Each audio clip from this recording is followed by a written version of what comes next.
I think the number one question that I get with having 4 children that I am homeschooling is, how on earth do you teach them all at the same time? And today, I am finally gonna talk about it.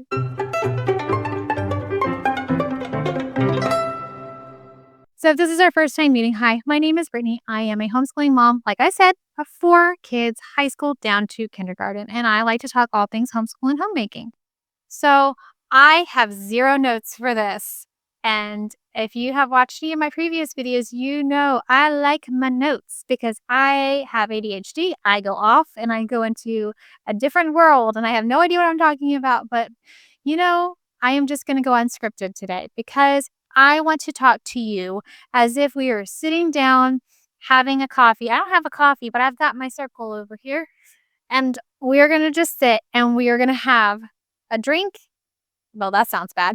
We're gonna do some girl talk about how on earth we do this thing of homeschooling with multiple kids. So, we have been homeschooling for almost 10 years. I talk about it a lot over here. We are in halfway through year 9 right now. So, we have been doing this for a minute. Now, I will admit the first couple of years, I had the advantage of only having 1 child that I was homeschooling because the age gap between my older 2 is 7 years. And so that had its own challenges because I was having babies back to back. So I had 3 babies in 4 years, and then I was homeschooling my oldest. That is a whole different conversation that I'm happy to get into at some point. But right now, we're talking about homeschooling multiple kids. So right now, I have an 11th grader, a 4th grader, a 2nd grader, and a kindergartner. So the number one thing I would tell you is to try to get some sort of a flow. Let me see if I can find my paper. I just had it because we just wrapped up homeschool. Okay, I'm actually going to move this out of the way. Oh, it's in my way. Okay, so I have a homeschool kind of flow this year that I'm doing. Last year, I tried to do a little bit more of a schedule, and I have found that with multiple kids, a flow is just a little bit better for us. So I have it printed out on this little piece of paper, and I use a daily planner that is like this, that has like times that we can do. And then each day at the end of the day, I kind of tend to journal on the reflect page or the notes page, I guess you would say. But before I do my journaling the day for the day, I just like kind of tack this in there. And then I have my flow to keep me on track. At least until we have a good get used to it. I have yet to get used to it because this is our first time homeschooling with all 4 of my kids. My youngest was in preschool last year, and so now we're in kindergarten, and it's a little bit more involved than preschool.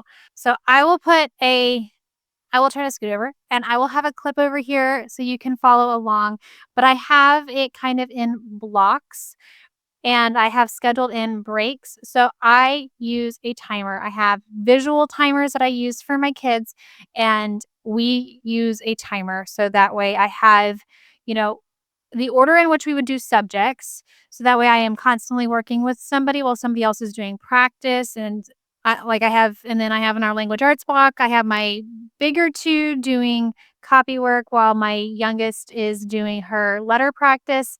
And then my oldest is doing a lot of his independent work, but you'll see down when I have a 20-minute break for the other kids, I am doing a reading with my oldest to do his elective. And then at the end of the day is whenever I go over all of the stuff. It's not on the flow chart. I just know at the very end, after history and enrichment with my younger kids, I am going to be meeting with my oldest to kind of go over all of his work for the day. So having some kind of a flow can help you to make sure that you are getting it all done. Also, don't resist the planner. The planner is hard for us who maybe don't like to use planners. Up until last year, I never used a planner. Last year was the first year that I fully just stuck with doing a planner, and it changed my life because I was actually getting everything done in all of our subjects. I mean, you have the off days where you're, like, missing a few things here and there, but I was more consistent than I had ever been because I had the planner, and it showed me when I was missing things.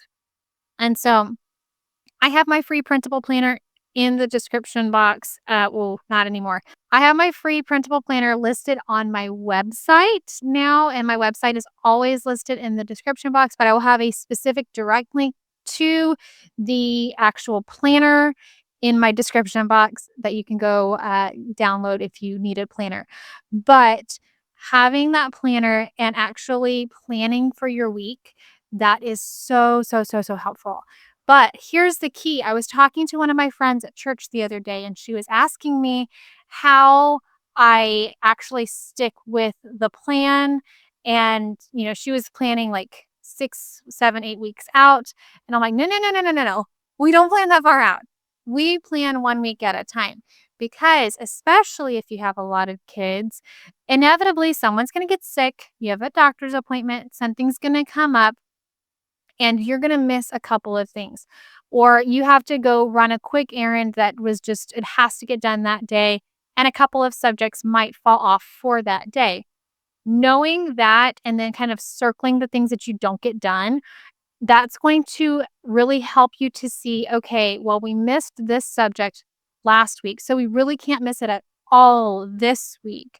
And it helps you from falling too far off. The good thing is that most curriculum has a built-in buffer. And so you don't really get a lot of curriculum that has 180 lessons. Most curriculum, it varies from 120 upwards of like 160. I've seen some that go up to 170, very few that are actually like 180.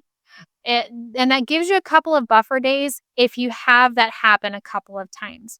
Just being very cautious to not depend on it too much because then, you're going to fall into getting off schedule and finishing late and having to work into the summer, and nobody wants to do that. Grouping children as much as you can in subjects like history and science and Bible. Like there are things as far as you can't group math, you can't group a lot of language arts most of the time unless they're like a year apart, then you might be able to, but even then it's a little iffy. But things like Bible, history, science, you can easily group elementary school kids together, middle school kids together. You can even pull in, like, you can pull your elementary school kids up and teach to the middle schooler on some things, and they'll just like tag along. And then you can just read a couple of picture books that kind of that's what I do for our history is that my middle kids are the ones who are really getting the history that we're doing with Story of the World. And my youngest, I get the picture book recommendations from Story of the World, and she listens to those so that way she can kind of catch some of it. Although she's in kindergarten, she doesn't really need it. But my second grader will listen to the picture books too, and even my fourth grader does. And they enjoy them and get a little bit of extra from that as well. But trying to group as much as you can. And then for the things that you can't, make sure that there is enough independence within those subjects. So if you have, especially if you have more than 3 kids, um, independence is gonna be key. I would even say going into 3 kids. 2 kids, it's super easy to have more hands-on curriculum. That's really the main reason why I never even considered the math with confidence thing. I heard someone say it's very teacher intensive, and I'm like, "And I'm out." I'm like, "I can't do that. I can't dedicate that much time to doing games and all of that stuff." Plus, I really do like Christian Light Education math. But I needed something that was gonna take me just a few minutes to sit down and make sure they understood the concept, and then I could hand them the book and they could finish it out with their math. I needed something that kept them independent so that I can make sure I have enough time to focus on the other kids. Because if I am sitting there taking 20, 30 minutes to do a math lesson, then I'm going to inevitably run out of time to work with the other kids. So making sure there are enough subjects that you can push independence. And with your kids, I would look at them as individuals because where you can put independence for one kid, you might not be able to for another. If you had one that was really struggling, I mean, I've not had a child who Christian Light Education math didn't work with, but for example, if you had a kid that really needed you to sit with them the entire time and explain things, very, very clearly through their math lesson, but maybe language arts is really easy. You could very easily give them a more independent language arts and then have their focus time is going to be within math. But making sure that you're thinking about each child and their own strengths and where they're going to need you rather than trying to just say, okay, everybody's going to do this math across the board because I like this math.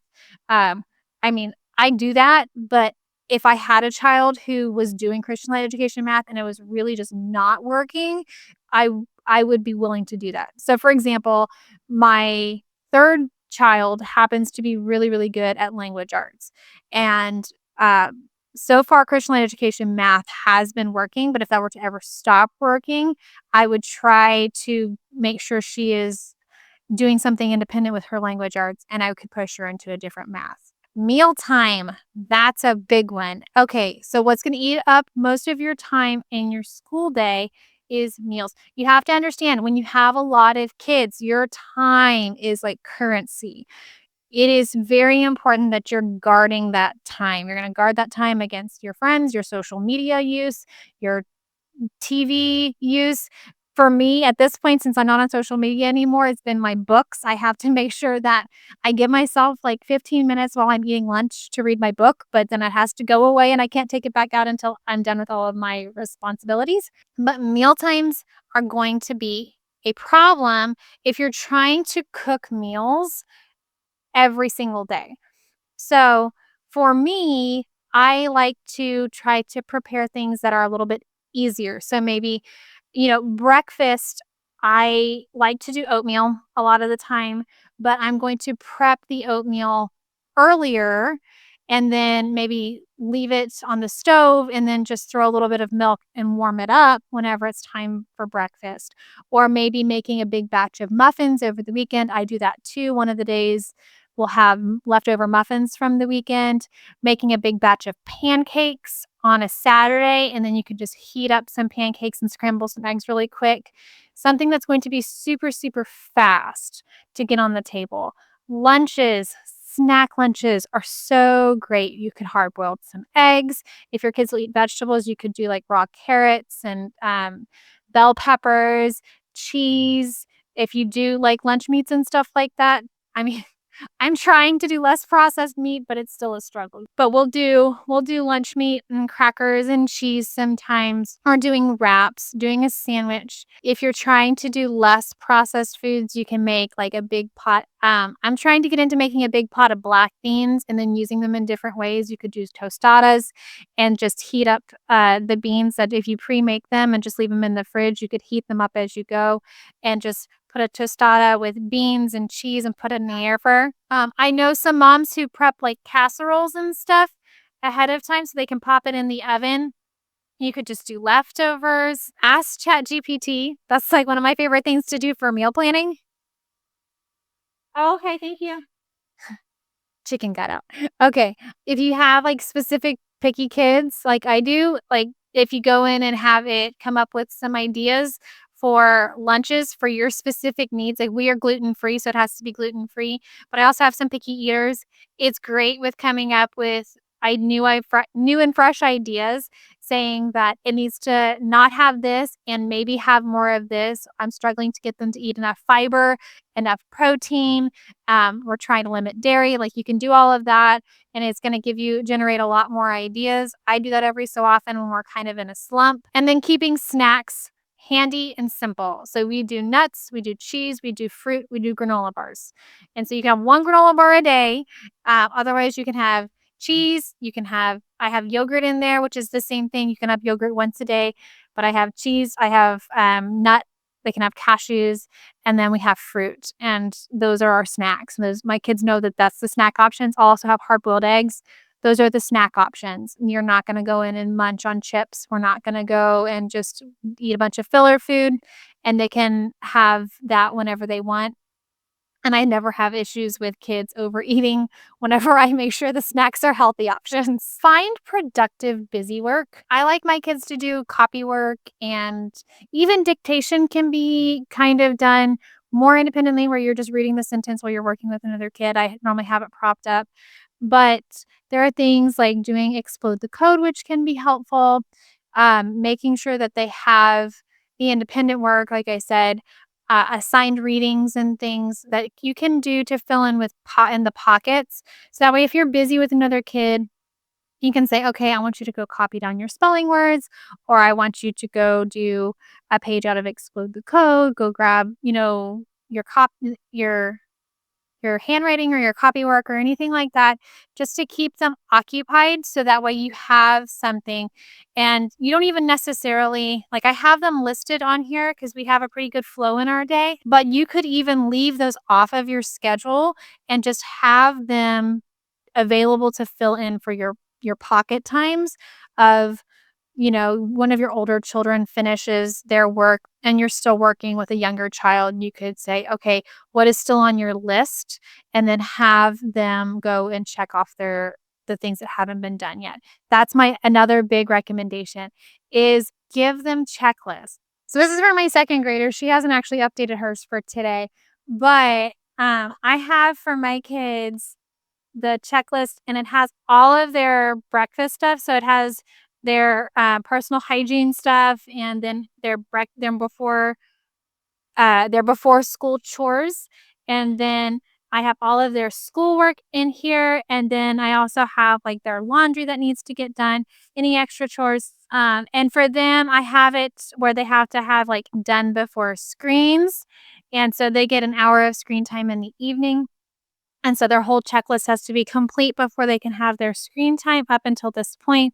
And then I have some of their like table chores, their after dinner chores, and then personal hygiene stuff at the very bottom as well. But having a checklist is golden. It makes it a lot easier, especially as your kids get a little bit older. So there is no question of, oh, what do I still have to do now? They can just go check off their checklist. They don't have to come to you to ask. I used to give them a planner that had all of their stuff on it, and it was just a little bit too much. Most of their stuff, I have it in their folder, I have it in their school box, and so they know what they need to do. They know which lesson would come next, and so it's very easy for them to go, okay, well, I have yet to do my Latin practice. Okay, and I think this is my last one. I'm like racking my brain. What else can I come up with? I think this is my last one. Is that be encouraged because it is very challenging. Even having done it for as long as we've done it, there are still days where I am just pooped. Like today, I am just exhausted. I'm filming and I'm just like, I would like to go take a nap, maybe have a little bit more coffee. But it is just difficult. But just because it's hard doesn't mean it's bad. Not all hard things are good, but all good things are hard. And so this is a good work, which means it's going to be a challenging work. But there are things we can put in place within our days that can make them run a little bit more smoothly. So now that I am out of ideas, let me know your ideas. If you have been homeschooling for a minute and you have multiple kids, or maybe you've just come up with something that I haven't thought of, drop it in the comments because I am always looking to perfect my methods with all of these kiddos. And I'm sure that would be helpful for others to see as well. If this video is helpful for you, please make sure to give it a thumbs up. If you have not yet subscribed, I would love it if you would stick around and subscribe. And with all that being said, I hope you have a fantastic rest of your week, and I will see you in the next one. Bye.